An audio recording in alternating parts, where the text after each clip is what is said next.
great to be here in Liverpool, Paul's hometown. And really want to thank Maria for that amazing speech and for your leadership. I was listening and saying, yes, yes, yes, so much in common and so many of the same struggles. So thank you to the TUC team for your hard work in organizing this Congress, because I know how much work it takes.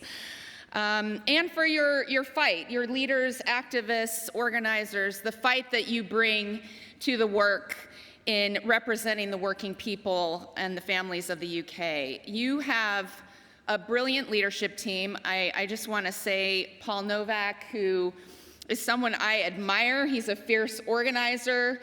You are so lucky to have him leading here in your country, but he is a leader globally. And I just want to acknowledge the respect and admiration that Paul has in our global labor movement. So thank you, Paul. Appreciate that.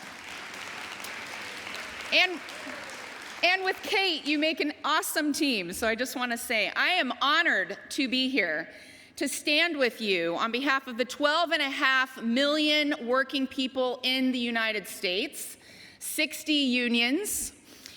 And we have, a lot in common, I would say, with all of you in this room. We are representing a lot of the same types of workers, whether it's engineers, construction workers, nurses, educators, bus drivers, footballers, even though we don't call them footballers, do we? Depends on your definition. And I just can't think of a better moment for us to be coming together, to learn from each other, and to grow our movements. We have such a symbiotic relationship between us. We learn from you. We are inspired by you, whether it's music, the British, pop, rock, R&B, the Beatles, the Stones, Bowie, or the economic and trading partnership that we have.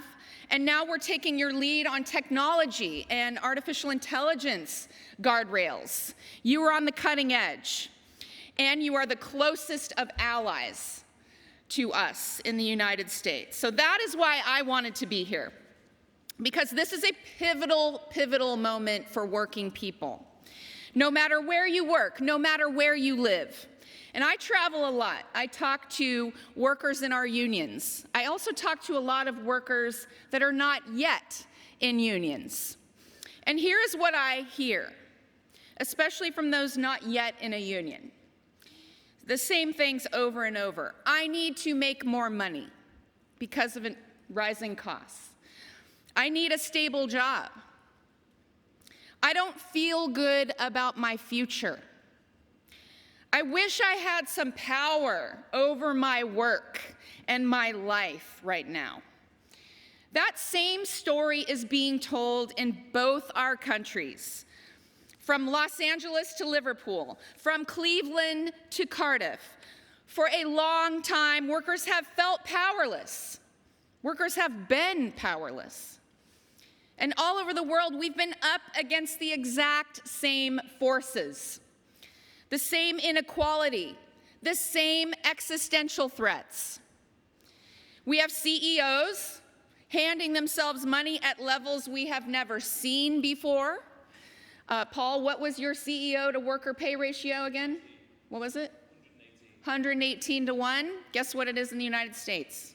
272 to 1. It's mind-boggling. People like Jeff Bezos, you heard that name? He makes in 7 seconds what the average Amazon warehouse worker makes in a year. We have corporations who operate with a double standard. They behave one way in countries with strong labor protections, and then they go to other countries and exploit workers. We have the rise of tech and AI in the hands of companies who would rather squeeze every last dollar out of us, de-skill us, replace us, rather than treat workers with basic respect. And it is astounding, in the year 2023, there are places in the world, including in the United States and here in the UK, where our basic right to organize and join a union and strike are under attack. And we see some of the highest strike level activity going on in our history, especially here in the US, but I know here as well. And we stand in solidarity with UK workers and the TUC on this fundamental right to strike. We stand with you.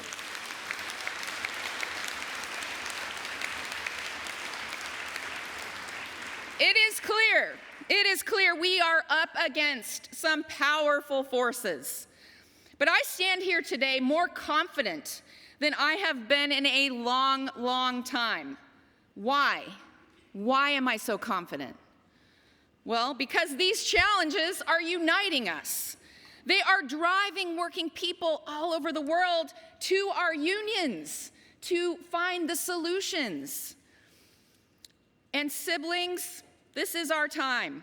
I have never seen this kind of momentum in my 30 years in the labor movement.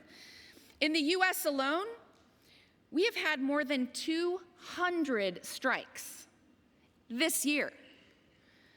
We're rising up across companies and global brands that we never thought possible. Starbucks, Amazon, Hollywood studios that create the world's entertainment. And just a few weeks ago, we did a public survey of Americans on what is on their mind. What are they thinking about when they hear about unions and strikes? And I wanted to share with you a couple of incredible numbers. The first number is 2/3. 2/3 of Americans support unions right now. In America. That is the highest level in 60 years. And so I will ask you, as observers from the other side of the pond, do you know how hard it is to get Americans to agree to anything by a 2/3 number? It's so rare. That's where we are. Another number, get ready for this one, a staggering number. 88% of young Americans support unions. That's almost 90%. I just have to say it one more time because it sounds so good. 9 out of 10 young people under 30 support unions in the United States. That's right. And if we're not waking up every morning in the trade union movement thinking through the lens of young people, then what are we doing? Because that is our future. And we need to do it now. But these are more than just numbers. This is a mandate. This is a mandate because young workers are hungry for a way forward. They are hungry for something better. And it's up to us, the union movement, to deliver it, to create a modern, inclusive, powerful movement that will make their lives and our countries better. Can we do this? Can we do this? Yes, we can. Yes, we can. But it's going to come down to 3 questions. The first question I have, can we organize like we never have before? Yes, yes, we can. Can we get back to the heart of what we are as a labor movement and grow from the ground up? Because we cannot grow and organize in the same ways that we have in the past. We need to keep taking on the giant companies that are continuing to consolidate and dominate economies across the world. I mentioned Starbucks, I mentioned Amazon, Apple. We need to organize emerging sectors, too. Some of the jobs that we don't even know what they're going to be in the future of work, right? Certainly technology, but clean energy. In the US, we have a moment. Yes, we have a bunch of new investments coming down the pike from our federal government. We've been waiting for this investment for a very long time in the Inflation Reduction Act. But it's up to us to organize those jobs and make them good union jobs. Because the clean energy industry, the renewable industry in the US, is non-union and low road. So that is our worry. These jobs need to be good union jobs, and we have a chance to get on the ground floor.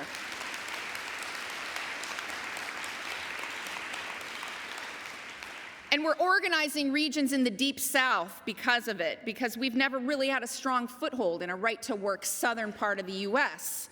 And we see a lot of new electric vehicle companies coming on. They're setting up shop in the South. And we are saying these are not going to be jobs with poverty wages. They have to be good union jobs. So the emerging sectors, clean energy, tech, childcare, even our NGOs are organizing unions. And we need to show young people that it's better in a union, no matter what type of job you have. That's right.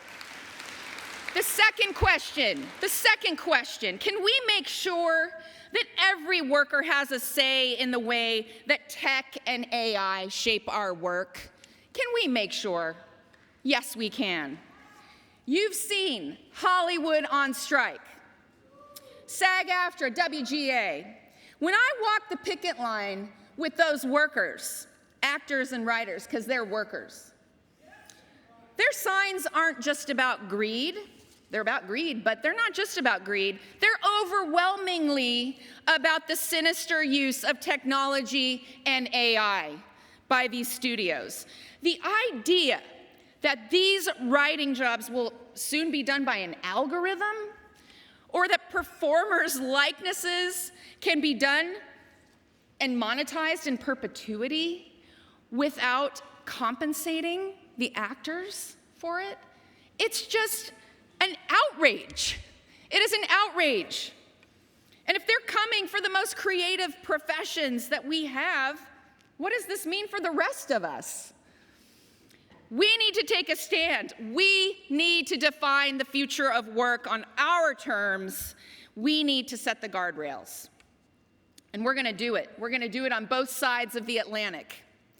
The TUC's new AI task force is exactly what we need, bringing together leaders from across different industries and workers' voices and experts to make technology work for working people and make sure that our jobs are better and safer, not dehumanizing us or exploiting us. So we created the AFL-CIO Technology Institute last year to do the same, and I have a feeling that we are going to be working very closely with each other to make sure that workers are involved in every aspect, from the R&D to the policy to the implementation, because technology is going to affect every type of work. All right, so here's the third and final question. Can we mobilize our movement to defend democracy and rewrite the rules of this broken global economy? Can we do it? Yes, we can. I sound like Barack Obama. Yes, we can. And at the heart of this is, of course, a new trade model that puts workers at the center. One that supports good jobs at home and our countries and sustainable development abroad, because we can do both. One that is negotiated in the sunlight, not in dark rooms by corporations. And one where unions have a seat at the table.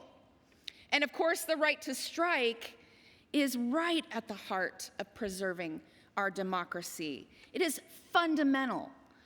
And if the right to strike is chipped away at, that allows the systems of oppression to grow. So we're going to use our power to stand up for democracy in this fraught moment in the US, the UK, and all over the world. And on the home front in America, we are already mobilizing, by the way, for next year's election. 2024 is right there. We are getting ready for the biggest political mobilization workers have ever seen in the history of our country. And make no mistake, the labor movement shut down Donald Trump in 2020, and we will absolutely do it again in 2024. You heard it here.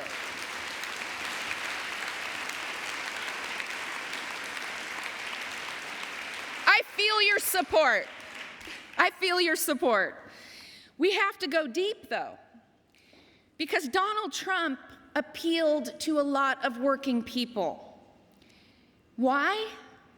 because he tapped into the pain that working people felt and continue to feel.